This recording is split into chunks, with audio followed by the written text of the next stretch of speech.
प्रश्न में 50,000, 50,000 में से माइनस कर देंगे। इसको जब आप सॉल्व करेंगे तो 75,000 आएगा। 75,000 में से 50,000 घटाएंगे तो 25,000। ठीक है, क्लियर। प्रश्न में कठिनाई कहीं नहीं है अगर आपको फॉर्मूले याद हो जा रहे हैं। एक चीज हमेशा याद रखना बच्चों कि जब आप किसी इस सूत्र से आधारित किसी लेसन को बना रहे हैं, किसी यूनिट को बना रहे हैं, तो बहुत जरूरी है कि आपके जो फॉर्मूले हैं वो आपको कंठस्थ याद होने चाहिए। अगर आपको फॉर्मूले पूरे याद हैं तो आपको अलग से कुछ भी करने की जरूरत नहीं है, सारा कुछ आपको दिया हुआ होता है। जो एक आध चीज नहीं दी हुई होती है हम फॉर्मूले के माध्यम से उसको भी निकाल लेते हैं। आप लोगों को फॉर्मूले रटने की जरूरत बिल्कुल भी नहीं है। प्रश्न में जो प्रैक्टिकल प्रश्न पीछे दिए हुए हैं 1 बाय 1 स्टेप बाय स्टेप आप उनको बनाइए।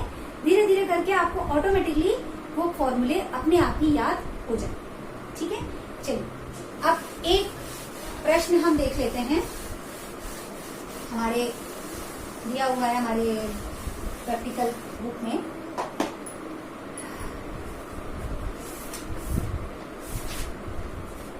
एक प्रश्न हमको दिया हुआ है, एक और प्रश्न हम देख लेते हैं थोड़ा सा। हमको दिया हुआ है कि निम्नलिखित सूचनाओं से हमें कुछ चीजें ज्ञात करनी है। हमको सेल्स दिया हुआ है प्रश्न में 2 लाख। वेरिएबल कॉस्ट हमको दिया हुआ है 1.5 लाख। तो सी निकल जाएगा 50,000। एफसी हमको दिया हुआ है प्रश्न में 30,000। जो बचेगा वो होगा पी डेफिनेटली 20,000। इस जानकारी के माध्यम से हमको पीवी रेशियो निकालना है पहला। दूसरा हमको अगर 3 लाख की सेल दी हुई है तो हमको प्रॉफिट निकालना है।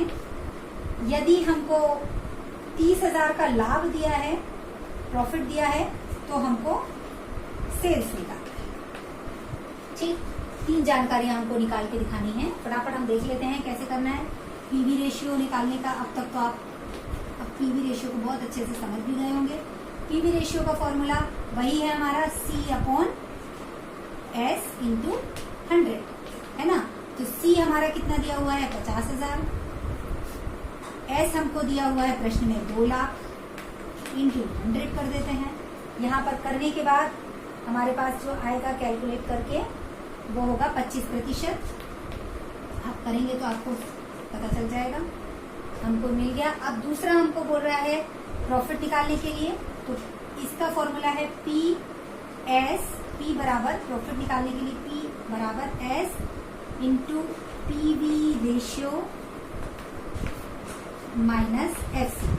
ठीक है, फॉर्मूले में लगा देते हैं। S हमारे पास दिया हुआ है 3 लाख गुणा 25%, और इस 25% का FC हमारे पास दिया हुआ है प्रश्न में 30,000। इसका हम 25% निकाल लेंगे। 25% निकालने के बाद हम क्या करेंगे, जो हमारा 25% निकलेगा वो हमारा आएगा 75,000। 75,000 में से हम 30,000 को माइनस करेंगे तो हमारे पास P आ जाएगा 45,000। ठीक है, ये वाला हो गया हमारा क्लियर। अब हमको आखिरी हमको दिया हुआ है, अगर हमको प्रॉफिट दिया हुआ है, डिजायर्ड प्रॉफिट हमको दिया हुआ है और हमको निकालना है सेल्स। ठीक है, तो इसका फॉर्मूला है सेल्स बराबर FC प्लस, इसको DP भी बोल सकते हैं, P भी बोल सकते हैं।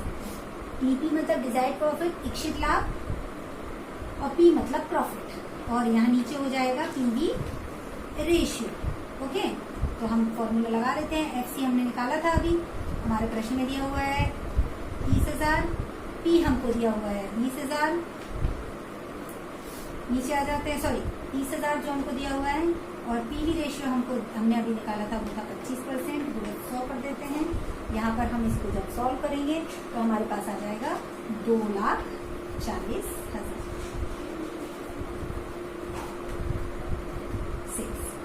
क्लियर।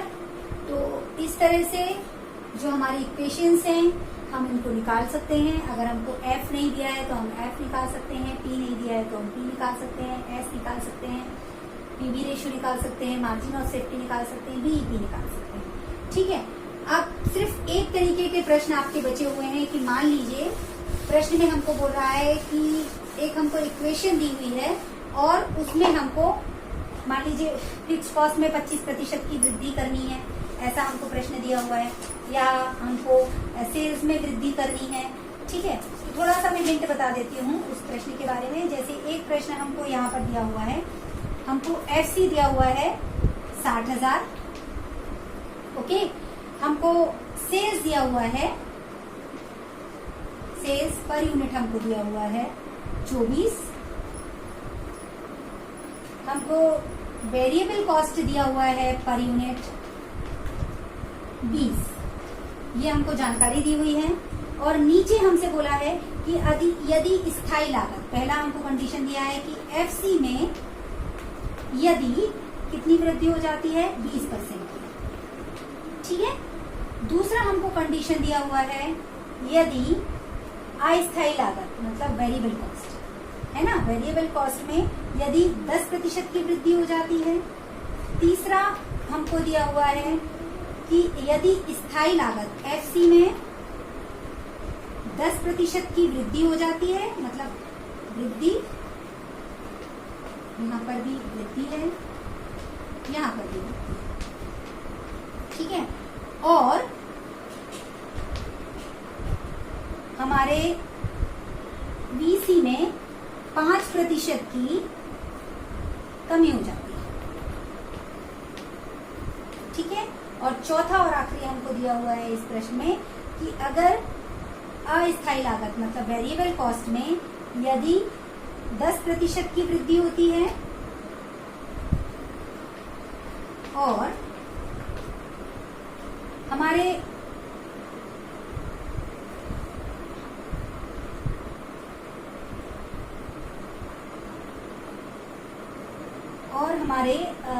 फिक्स कॉस्ट में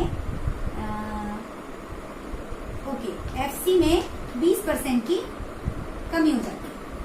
ठीक है, ऐसे प्रश्न अगर आपको एग्जाम में आए हैं और आपको इसको सॉल्व करना है, बिल्कुल भी डरने की जरूरत नहीं है, आपको बिल्कुल भी घबराने की जरूरत नहीं है, बहुत कठिन नहीं है।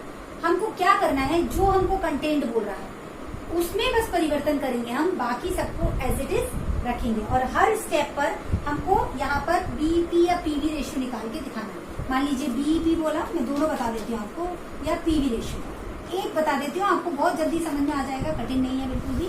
देखिए, मान लीजिए पहली कंडीशन हम देखते हैं कि FC में 20% की वृद्धि होती है। नॉर्मली हम निकालते हैं पहले BEP।